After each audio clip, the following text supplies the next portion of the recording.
If you've been around the Xbox platform since at least 2013, last 7 years or so, you likely remember when Games with Gold started. And myself, as a teenager that wasn't old enough to have a job yet, to be able to get some free games every month was just an exciting proposition, particularly when I watched this announcement at E3 2013, and they started off with Fable 3. I mean, they came right out the gate with a great game. I mean, you hear Microsoft's going to give you free games, and immediately I'm skeptical that it's going to be, Castle Miner Z, some indie game that has like a cash value of $1, that is just looks dated because it was made by like one guy or something. I thought it was one of those Xbox 360 indie games. It wasn't. Instead, we got titles like you're seeing on the screen right now. This is actually taken from a video that I did in 2018 when the program had been around for 5 years, and this is covering the first 5 years worth of Xbox 360 Games with Gold titles. Now, when the Xbox One came out, they expanded this and they ended up even doing the Xbox One as well. So you were getting 2 free Xbox 360 games, 2 free Xbox One games every single month. And it was just a great value, I think, in particular, until probably September of 2019. I think that was the last time that I got really excited for an Xbox One free title to be dropped. That was when Hitman the Complete First Season was available. I was excited to play that. I had played it. I'd sold my copy. I kind of regretted it. It had held its value. It wasn't something I could pick up at GameStop too cheap. So when it was free again, I hopped on the opportunity to play that game again. And then, of course, the second one came out, and you were able to play the first season's levels in the second one with some extra stuff in there. So it was just a cool experience. That was probably the last game I got really excited about. There have been some Xbox 360 games I've gotten excited about over the last year, like Toy Story 3, for instance. It's like $25 or $30 to buy just a disc-only copy of that Xbox 360 game, and I wanted to play it because the toy box mode looked really cool, but I was not going to pay that much money for it. So when it went Games with Gold, I think like last December, I was excited about that. I think around the time the Sonic movie came out, Sonic Generations was given away for free, so I was excited about that. But for the most part, it's been really dry for content, particularly over the last few months. And of course, I used to even check and watch that video like that Microsoft would put up towards the end of the month where they'd be like, these are going to be the free games for next month. And I'd be super hyped to see that video and see what it was going to be. And now it's like I come into that video with my expectations super low, or I miss the video entirely and I don't see it until it shows up on the dashboard when the month has started, because I just anticipate the games are going to be no good. I mean, over the course of this year, they've given away countless very similar racing games. I think some even from the same series. I mean, they gave away WRC 8, but I think also WRC 6. It's like, how many of these WRC games are there? I know there's a market of people that want to play those, but it's a very specific niche market, and they're repeatedly doing those titles, in addition to just all kinds of what people would consider, at least in the comment sections of the Games with Gold reveal videos, to be quote-unquote mobile quality games. So, games that are definitely not, they're not AAA games, put it that way, that they're giving away anymore.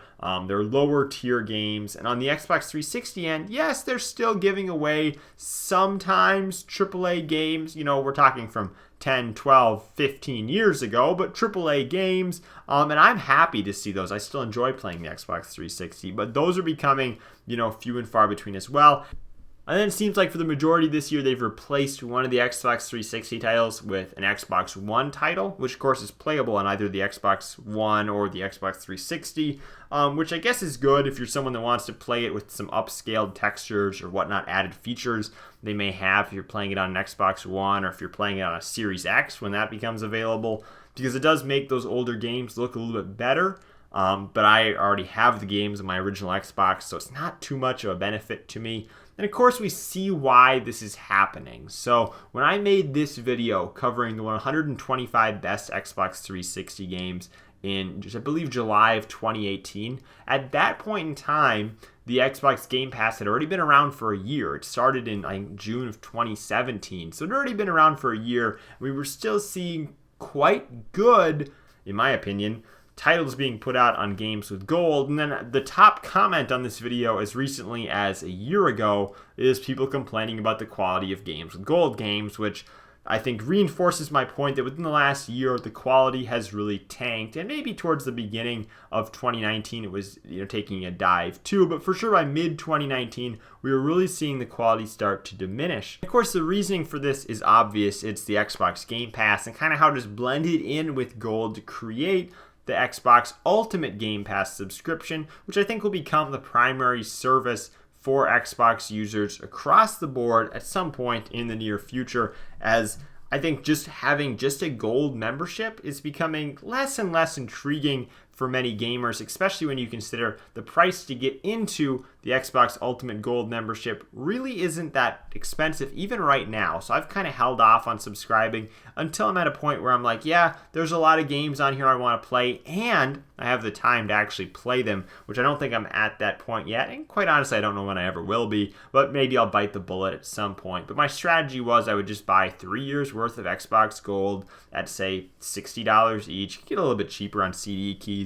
But 60 times 3, roughly $180. Pay the $1 to upgrade, and for 3 years and $181, I could have Xbox Ultimate Game Pass. My gold would be covered. I'd have access to Game Pass, and I'd be set for 3 years for less than the cost of a new console. So I think I'd set myself up pretty well if I even just bought a Series S. So Microsoft has really made a push towards obviously expanding Game Pass, including the purchase of Bethesda and whatever else they may end up buying in an attempt to really reinforce that catalog and just grow the quality of that catalog. And they've done a great job with that, which is why I think that the gold model of I purchased this, well, at least on the Xbox 360, I purchased this for free and now I have it forever, even if I cancel my subscription. I think that model is going to go away. I think they were trying to get away from that model already on the Xbox One, where if you purchase something for free with gold, you could only play it as long as your gold subscription was active. So they were already kind of locking you into this idea that you have to have an active subscription in order to play these games that we're giving you. So stay subscribed and keep paying the annual fees. I think that's kind of Microsoft's end game here.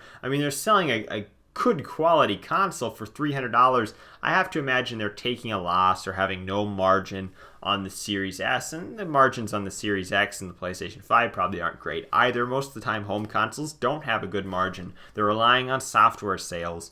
But in Microsoft's case, they don't want to do software sales. Apparently, they want to sell you a subscription. That model's worked great for Netflix, Hulu, and all kinds of other things. I'm sure it'll work great for Microsoft as well. All this to say that, contrary to popular belief, I don't see games with gold going away. Honestly, I think if they wanted to get rid of it, they would have gotten rid of it by now. Instead, I think they'll probably make it be into kind of this side joke that it is today and kind of keep it going at that path for the foreseeable future until maybe eventually they can get rid of the gold subscription altogether. As I can tell, they want to move towards the Ultimate Game Pass as being the primary subscription, but I don't see them ever getting everybody off of gold without doing like a forced rollover. Like, for instance, you have 12 months of gold. We're going to force you into a rollover of, say 6 months of Ultimate Game Pass or something like that. So I'd love to hear you guys' thoughts on the continuing decline of the games with gold quality every single month. In my opinion, I don't see it getting any better, but I also don't see it going away. So thank you guys for watching. I'm Bailey, and I will see you in the next video.